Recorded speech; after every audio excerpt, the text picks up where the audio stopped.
Market was up on Thursday. I think the Dow was up better than 200 points. So we did have some follow through to the gains that we had on Tuesday and Wednesday. We had 3 consecutive up days. Remember, we had a big down day on Monday, but then we had those 3 up days. Well, the whole correction came to an end today. The Dow at one point, again, was down better than 700 points.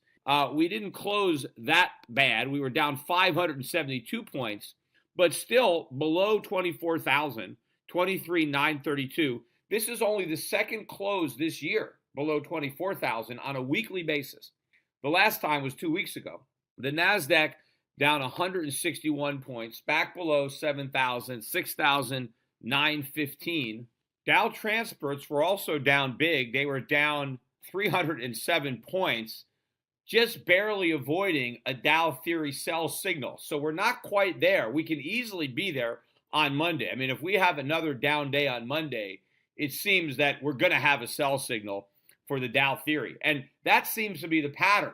Big down day Friday, followed by a big down day Monday. And believe me, the technicals on this market look awful. And so there's certainly another chance that we have a big sell-off on Monday. I mean, that seems to be the pattern. This entire bear market so far, we've had the big sell-offs on the Fridays and the Mondays. And, sometimes we get a big down Friday. We don't get the follow-through on Monday. But this, to me, looks like, it's all clear on the way down. I mean, we've got nothing but bad news coming out. In fact, even President Trump came out today and he said the stock market might be in for some short-term pain, right? But he says it's worth it because we're going to get long-term gain. And of course, he's referring to his tariffs or a trade war, that we're going to win this trade war and that's going to deliver the long-term gain. It ain't. We're going to have short-term pain, and then the pain is going to get worse in the long run. Whatever the long run may be, this is pain for no reason because these policies are a mistake. We do need to take some short-term pain to get some long-term gain, but Trump doesn't want any part of that.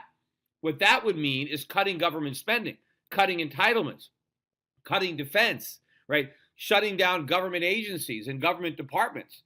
There would be some short-term pain that would deliver some long-term gain. How about if the Fed normalizes interest rates and lets the bubbles collapse, lets people lose money, let the market restructure, right? That is short-term pain for long-term gain. That is what a real free market recession is like. Let the government get out of the way, let the central bankers get out of the way, and let the free market correct the imbalances and create a good foundation where we can build a lasting, viable, sustainable recovery. Right? But that's not what the president is all about. He's about avoiding the short-term pain by kicking the can down the road. But I think the reason that Trump wanted to get out and say we're going to have some pain in the stock market is so when the market goes down, it's not going to be seen as a negative. He's already setting the stage for how he's going to react because he's saying, yes, the market's going down because investors don't understand how good what I'm doing is, right? We're going to have all this benefit down the road of the tariffs and the trade war, but the short-term consequences are we're going to have some pain. Well, that was the title of my podcast, I think last week. The quarter ends, the pain begins. Now, the pain, though, is just going to be a lot more excruciating than anybody thinks, probably even Donald Trump. And it's just going to keep getting worse and worse. Even Larry Kudlow, who came out, and I talked about Kudlow. Kudlow is the guy that started the reversal on Tuesday that led to the rally on Wednesday and Thursday when Kudlow came out and he said, well, the tariffs, maybe they're a bluff. They're probably not going to happen. Well, now he came out today and he says they're not a bluff. He's now talking tougher and tougher on China, which is exactly what I said. Remember, as soon as they appointed Larry Kudlow, or it was out that he was going to appoint Kudlow, everybody was saying, oh, Larry Kudlow will moderate Trump. He will get Trump to have a more free market, non-protectionist approach. I said, the opposite. I said, Larry Kudlow is going to be a mouthpiece for Trump. He's not being brought to the White House, to change Trump's mind, right? He is there to parrot Trump's position. And Trump basically, remember I said, keep your friends close and your enemies closer. And I said Kudlow wasn't actually an enemy of Trump. He was a big supporter, but he was talking against his tariff and protectionist agenda on CNBC on a daily basis. Now that he's part of the administration, he goes on CNBC, he goes on Fox, and he touts the president's agenda. He is now on board with the tariffs. He now wants to vilify China. He wants to punish China. Well, be careful of who you think you're punishing. As I've said this many, many times, China holds all the cards. China's our banker. China's our supplier, right? They don't lose anything but a deadbeat customer if they stop trading with us. The best thing that China can do is get rid of their treasuries. Everybody talks about all the money China's going to lose if they dump their treasuries. They're going to lose a lot more if they don't dump their treasuries. They can avoid a loss by getting rid of their treasuries. But the problems are going to come home to the United States, and it is going to be, again, a lot more painful than the president thinks. The dollar down again today, back at about 90 even, down 35. Again, the dollar is just consolidating, getting ready for its next big breakdown. Remember, stocks are collapsing. There is no flight to the dollar. Remember when stocks were tanking in 2008? Everybody was buying the dollar. Not happening now. The dollar is not a safe haven, right? It hasn't collapsed because it's still working off the oversold condition from the collapse we've already had. But we're simply biding time to get ready for the next major leg down, which is going to happen any day. The opposite for gold. Gold is getting ready to blow through the roof. Only up about $7 today, even though the stock market was down. You might have expected a bigger rise in gold. Didn't get one. We closed at 1333.40. Silver was actually off a penny on the day. Couldn't even go up. But again, to me, all this shows is nobody is worried. The Dow down 700 points. No one cares. We're one day away from a Dow theory sell signal. No one cares. President Trump is out there warning investors they better get ready for some pain. I mean, most investors don't have the stomach for pain, right? So people are complacent. They're still in denial about this bear market. It's still a correction. It's a buying opportunity. Nothing to worry about. The fundamentals haven't changed, which, of course, ironically is true. The fundamentals haven't changed. They were lousy when the market was going up, and they're lousy as the market's coming down. Except the fundamentals are actually getting worse with time because this is a time bomb, right? The debt keeps going up. Every day we're closer to the crisis. Every day there's more and more debt, right? And so every day that goes by, we're one day closer to the debt imploding. And to me, I mean, as I've been saying on these podcasts, everything seems right. All the warning signs that nobody's been looking for, they're all flashing at the same time. And I'm not the only one seeing them. You got other people seeing them. I talked about Jeff Gundlach on CNBC on Wednesday, saying the same stuff, making the same observations.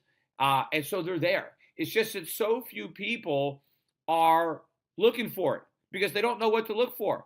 When you are trapped in a bubble, you don't know it's a bubble. Even after it pops, you are still in denial because you had no idea what was going on the entire time the bubble was inflating. You didn't even know it was a bubble, and you can't even see that it popped because the air comes out very slowly, right? They said nobody rings a bell at the top, right? So there was no bell ringing.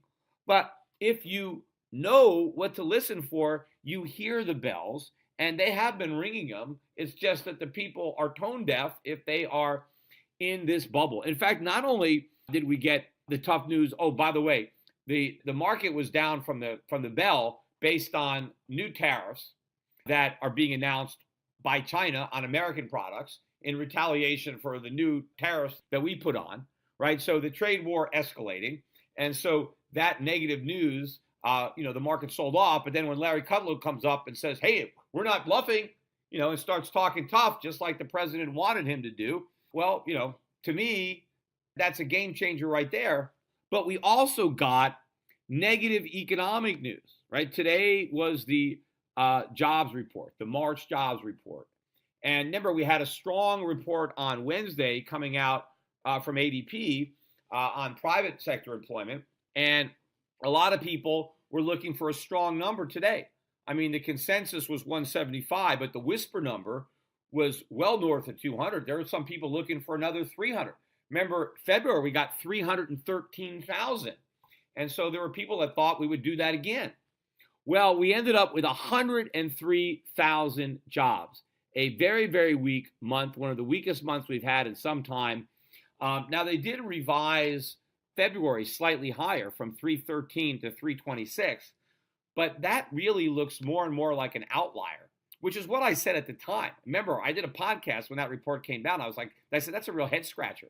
That doesn't make sense based on all the other information that's out there. And sure enough, I mean, we had a very weak number for April. And the January number, and this is some big news, actually got revised down significantly. When they originally reported January, they said 236,000 jobs, right? And that got a lot of press. Donald Trump, really took that number and ran with it because it was a big number. It was over 200,000. They just revised that number down to 176,000. That's 50,000 fewer. If it was 176,000 when they first reported it, I think that was probably below what they were expecting. So they got all this press out of that headline, and it was fake news, right? Because we didn't create that many jobs. So that big number was an aberration. The job growth is stalling. In fact, yesterday we got a report that came out from Challenger, and every month they put out the monthly announced layoffs when companies announce their layoff plans.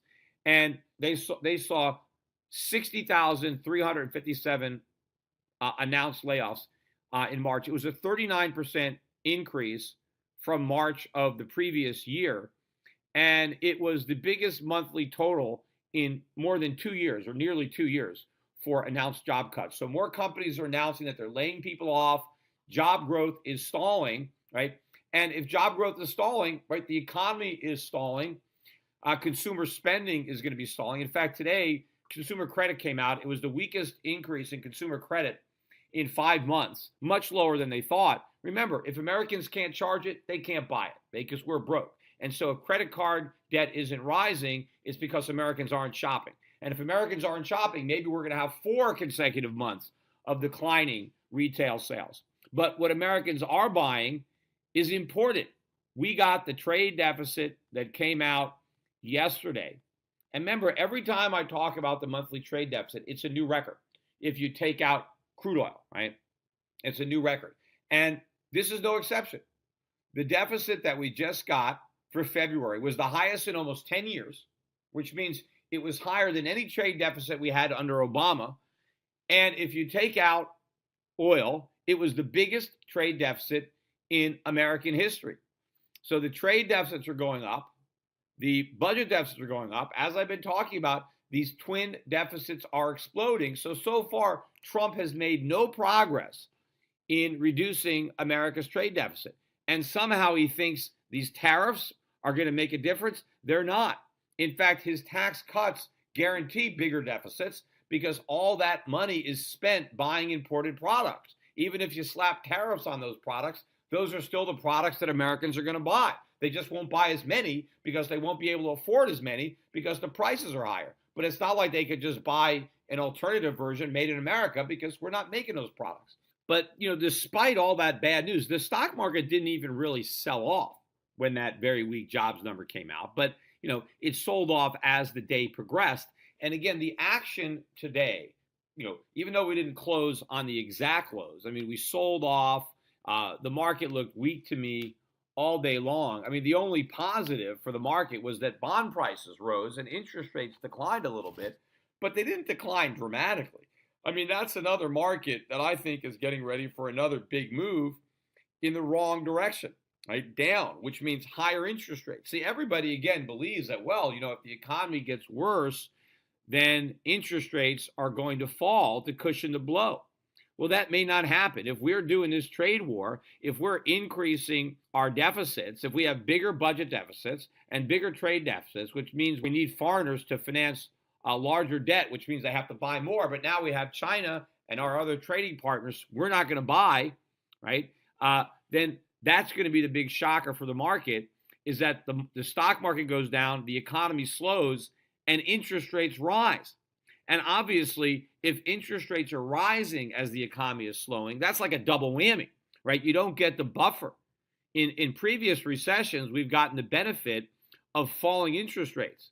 Well, if we have a recession with rising interest rates, what cushions the blow? Nothing. You end up getting hit in the stomach and in the face at the same time. Now, of course, the Fed is going to do what they can to try to block one of those punches, right, by going back to its old tricks.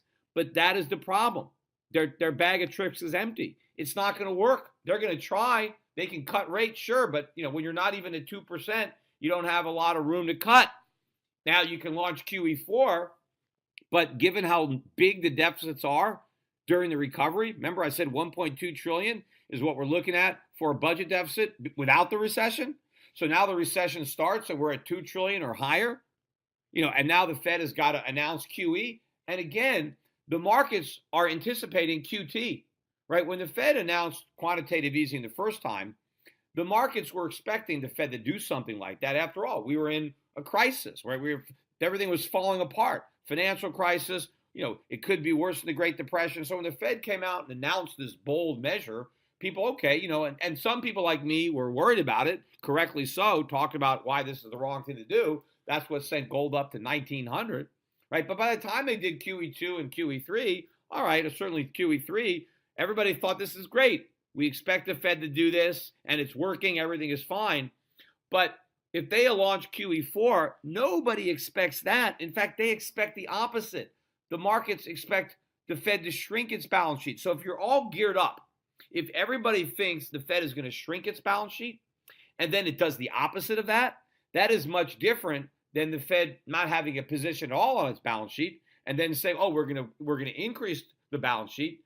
They're actually saying we're going to decrease it. So what that actually means, let's say the Fed was saying we're going to shrink our balance sheet by 800 billion. And then instead they say, well, we're going to increase it by 800 billion. Well, that's 1.6 trillion more than what the market was prepared for. They're prepared for the balance sheet to shrink, and instead the balance sheet grows. And of course, the balance sheet is going to grow much more than what everybody thought it was going to shrink. But the magnitude of that shift and what it's going to do to the bond markets, what it's going to do to the foreign exchange markets, what it's going to do to the gold markets, none of this stuff is in the markets. Everybody's going to be surprised. And you see, that's when the markets make big moves. See, normally the markets are forward-looking. They start to discount things that they think are going to happen. Well, if you don't think something is going to happen, how can it be discounted? So it's when the markets are blindsided, when they're surprised, that's when you see the biggest moves because they didn't get discounted in advance, right? You can't buy the rumor and sell the fact if you've never bought the rumor because you don't know there's a rumor or you don't believe it. And so when the fact happens, nobody is positioned for it. Nobody is prepared for it. And that's where we are right now in the gold market. That's where we are in the gold stock market, in the bond market, in the U.S. stock market. Nobody is prepared for any of the things that are going to happen because nobody believes that they're going to happen. And in fact, the big rally that you had, and you can even look at, my perspective and people can dismiss, oh, Peter Schiff is warning about a problem. Well, who cares, right? He's always warning about problems, right? And I've been warning about problems for a long time. I mean, that's true. But I haven't been saying the U.S. stock market is in a bear market, it's going to collapse. I mean, I have been bullish on U.S. stocks for most of this rally. I mean, you go back to my podcasts since 2009. There have been times where I thought the U.S. stock market would go down, and there have been times where I thought it would go up. Most of the time, I thought it was going to go up. There were some times that I thought we would see a decline. In fact, I was one of the few people out there saying if Donald Trump becomes president, that's not negative for the market.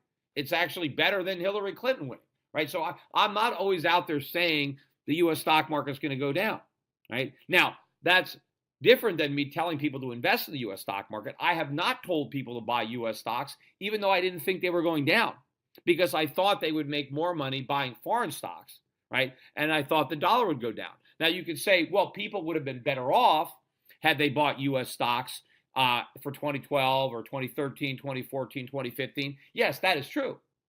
But I didn't think the U.S. stock market was going to go down during those years. I thought it would go up. I thought people would make more money in foreign stocks because I thought they would do better because I expected the dollar to do worse. It didn't. We had a suckers rally in the dollar, right? And it was a much bigger rally because there are a lot more suckers out there than I thought. There's an old saying, you can't underestimate the intelligence of the American public, right? Because no matter how low you estimate it, they're always going to be less intelligent than that. Well, the investing public is even worse, right? And I overestimated their intelligence to figure this stuff out, to understand this problem, particularly in the foreign exchange market. But now, I'm now saying the U.S. stock market is going down. I'm saying we're in a bear market. I mean, when was the last time I said that? Because clearly we weren't in one. But I think we are, because I'm seeing all of these warning signs that I wasn't seeing in the past, right? I knew about the problems, but there was no evidence that the problems were coming to a boiling point. But now there's evidence all over the place. Again, it's only evidence if you know what to look for. If you have no idea, then you can't see the evidence, right? Because you don't even know what it's evidencing.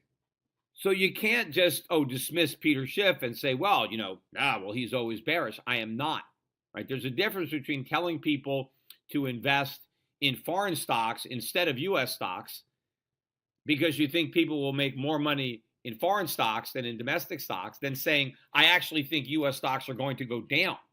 And I think they are going to go down until the Fed changes the game, right? I've said before, we are in a bear market unless the Fed changes the game before we're down 20% in the Dow. They may do that. They may come out and take away the rate hikes. They may announce a rate cut. They may announce QE4. If they do that before we're officially in a bear market, we may avoid one, right?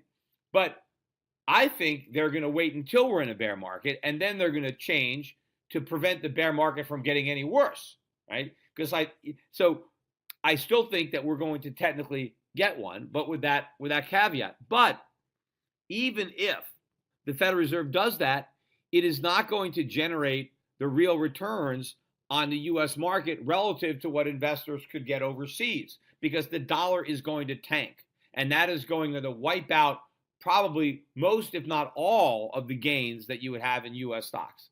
Meanwhile, more and more money is going to be moving into foreign stocks and out of domestic stocks. I mean, looking at the oil stocks, I think I mentioned this before on a podcast, but yesterday I think all three of the international integrated oil companies that we own in a couple of our strategies made 52-week highs the same week that ExxonMobil makes a 52-week low.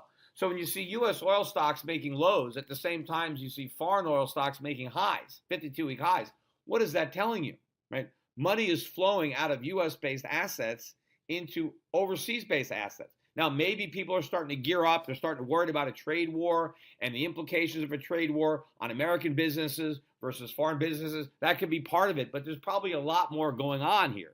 This is the beginning of major flows out of U.S. assets, which is the worst thing that can happen when you're increasing your deficits. When the U.S. government wants to borrow a lot more money, yet the foreign lenders are not in the mood to invest more money in U.S. assets, when they'd rather pull their money out of U.S. assets and invest in overseas assets, that is a very dangerous position to be in. And it's probably the worst time to be picking a fight with your international creditors who you're counting on to loan you the money that you're trying to borrow. I mean, we just gave everybody a tax cut, and we expect the Chinese to pick up the slack. And, now they're talking about, tax cuts 2.0. They're talking about coming up with another tax cut or making the temporary tax cuts permanent. But remember, none of these tax cuts are permanent, because the Democratic Congress and the Democratic president is going to raise taxes dramatically as soon as they get a chance in 2021. But I do think that the next big government stimulus is not going to be a tax cut, although it might be a tax cut for the lower income. It's not going to be a marginal tax cut, but it's going to be a government spending type. Maybe it'll be another payroll tax holiday, something like that. But it's going to be lots of government spending, lots of infrastructure, which, where's that money going to come from? It's got to be borrowed, right? Well, if the foreign appetite for our paper is diminishing, it's all going to be the Fed. The Fed is going to be a one-man band, right? They're not going to be the buyer of last resort. They're the buyer of only resort. And so the dollar is going to tank, right? And yeah, I've been saying this for a long time, and it's been true for a long time. It just hasn't tanked. I mean, the dollar made a record low in the summer of 2008.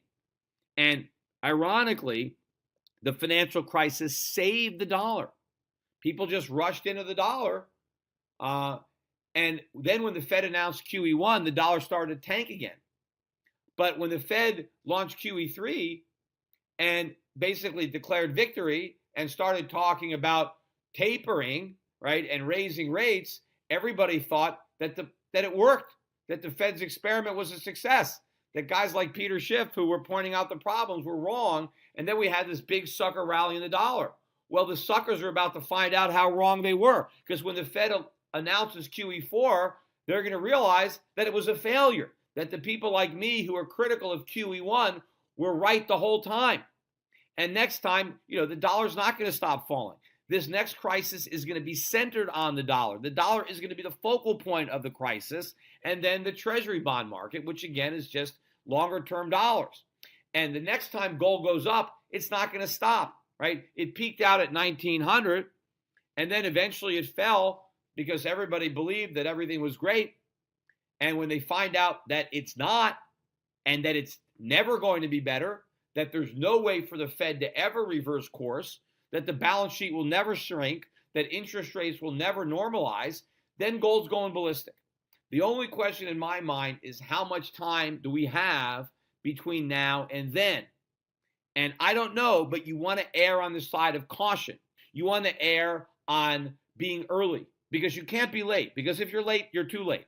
You can only get this trade right if you do it early.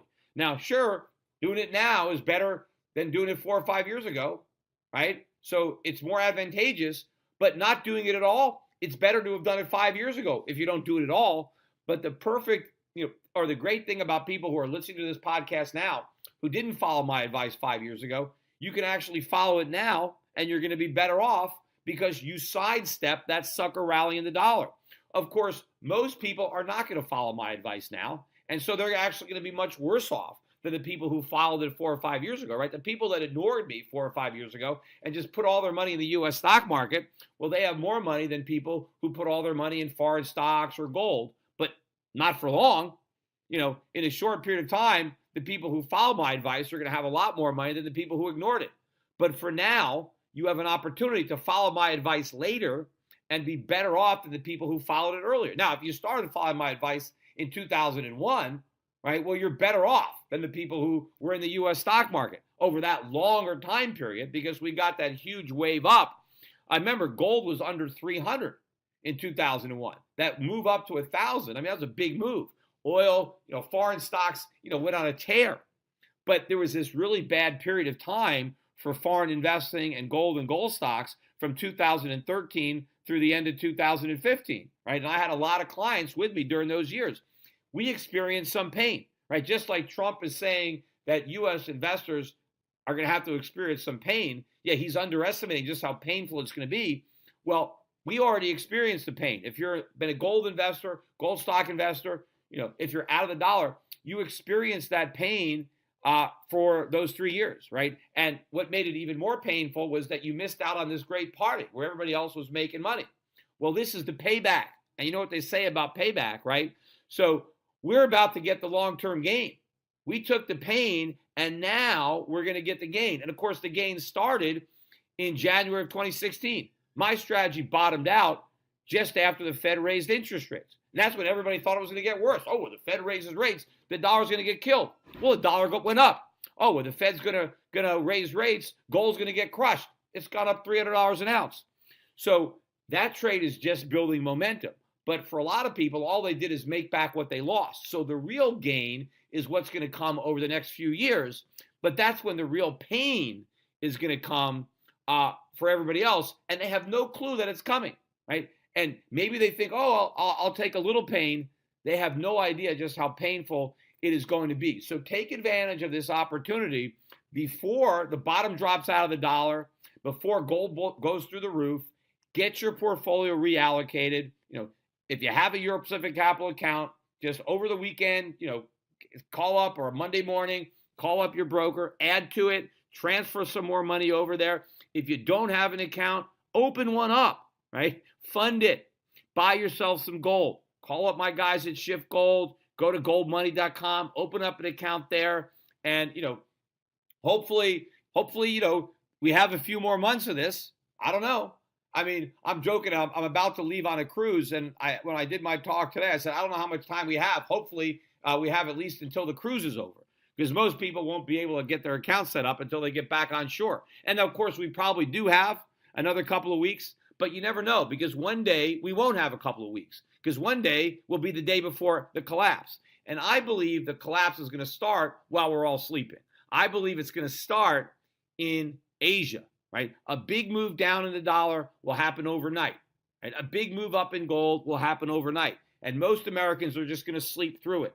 So if you don't want to wake up to a nightmare, make sure you're prepared, right, before you go to bed. And you won't have to say your prayers, right, because we don't have to pray for this, right? If we do the right thing, we're going to get rewarded. It's not a question of what's going to happen. We know what's going to happen. The only question is when, right? Nobody knows when for sure. But as I said, you got to be prepared